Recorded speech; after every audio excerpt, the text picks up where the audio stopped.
नमस्कार दोस्तों, सुभाष की बात में आपका स्वागत है। दरअसल हमारे देश में बहुत सारे ऋतुओं के अनुसार, किसी की जयंती के अनुसार, कोई अलग अलग वजहों से त्यौहार मनाए जाते हैं। और उन त्योहारों में चूंकि उसको जनता मनाती है, सरकारी स्तर पे 15 अगस्त 26 जनवरी जैसे राष्ट्रीय पर्व मनाए जाते हैं। पर इधर छत्तीसगढ़ की सरकार ने सुशासन की दिशा में कि लोगों की समस्या का समाधान हो और वहाँ से फीडबैक मिले, जो सरकारी कार्यक्रम चल रहे हैं वो किस तरह से चल रहे हैं, इसको लेकर सुशासन तिहार की एक कल्पना की। और वो सुशासन तिहार जो है उसका समापन 31 मई को हुआ। तो ये लगातार 3 चरण में ये सुशासन तिहार मनाया गया और धमतरी जिले में इसका जो है समापन किया गया। और मुख्यमंत्री पूरे समय जो है विष्णुदेव साय ये सुशासन त्योहार में सक्रिय रहे और उन्होंने इस पूरे चीजों पे नजर रखी। वो पूरे 33 जिलों में गए और त्योहार में जो मिले अधिकतर आवेदन का उसमें निराकरण भी हुआ। तीसरे चरण में आम जनता के बीच सीएम सीधे पहुंचे और उनकी तकलीफों को समझा और योजनाओं का फीडबैक भी लिया।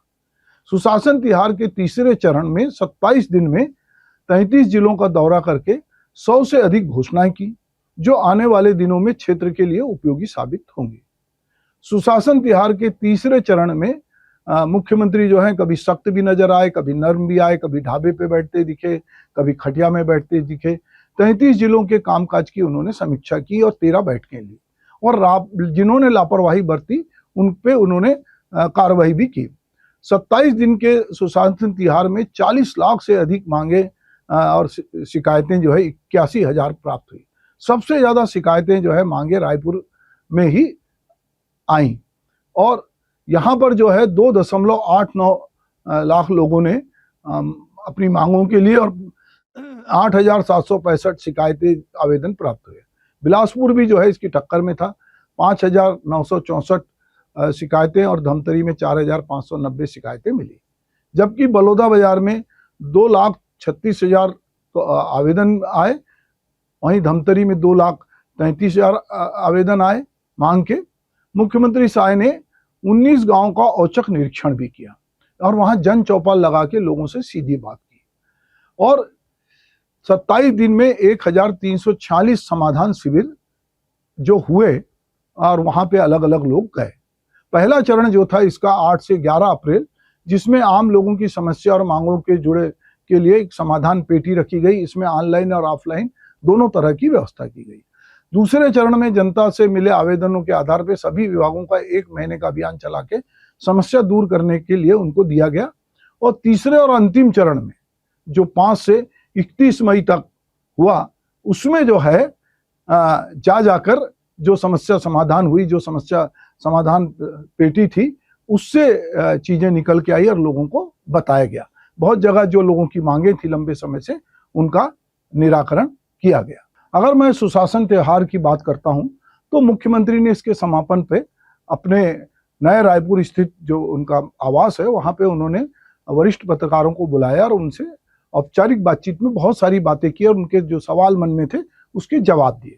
मुख्यमंत्री ने ये कहा कि दरअसल सुशासन तिहार जो है को मेरे जीवन की वो मूल्यवान थाती है, क्योंकि मेरे को जो अनुभव इसमें प्राप्त हुए, जो लोगों से मैं मिला, उन्होंने कुछ संस्मरण बताए। उन्होंने एक जिले का संस्मरण बताया, एक गांव का, कि वहां पर जहां वो बैठे थे वहां सामने पानी की टंकी थी और वो पानी की टंकी से पानी ओवरफ्लो हो रहा था।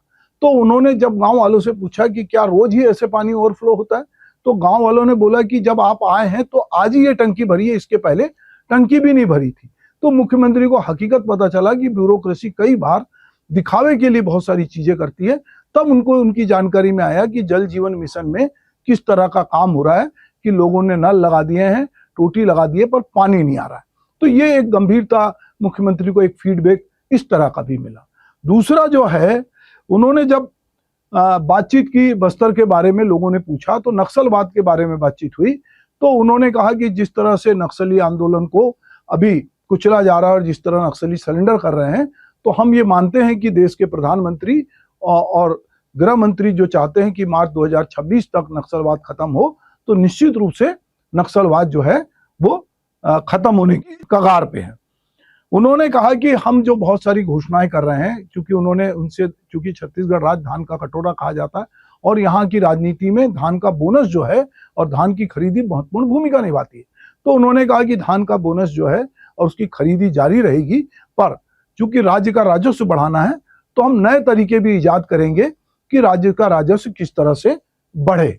मुख्यमंत्री ने जो, जैसा मैंने कहा कि जल जीवन में भ्रष्टाचार की बहुत शिकायतें, जब उनसे पूछा गया कि कहाँ ज्यादा शिकायतें हैं, तो उन्होंने कहा कि पीडीएस यानी कि सार्वजनिक वितरण प्रणाली में तो कोई शिकायत नहीं है, पर जल जीवन मिशन के संचालन में बहुत सारी शिकायतें आई हैं, तो उन शिकायतों को निराकरण किया जाएगा और इसके लिए उन्होंने पिछली गवर्नमेंट को जिम्मेदार भी ठहराया।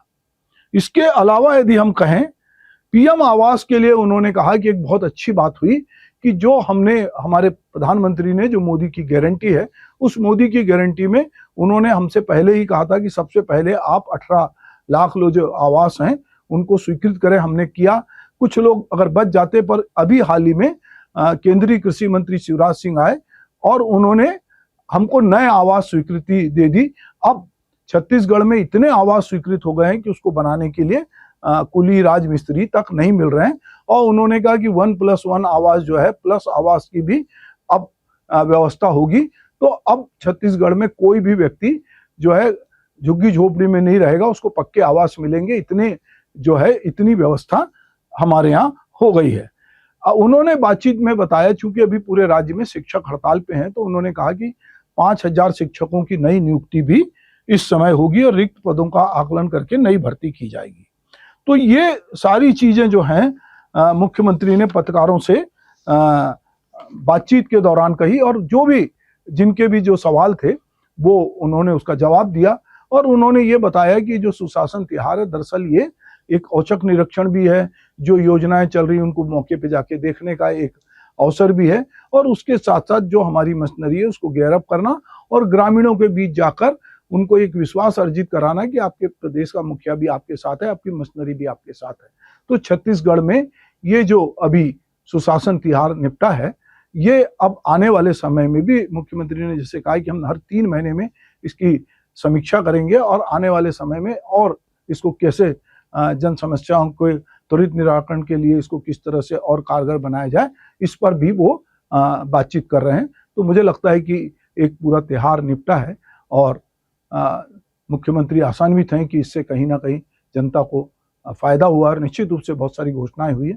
तो अब आने वाले अगले त्योहार तक हम देखेंगे कि जन अपेक्षाएं कितनी और जागृत होती हैं।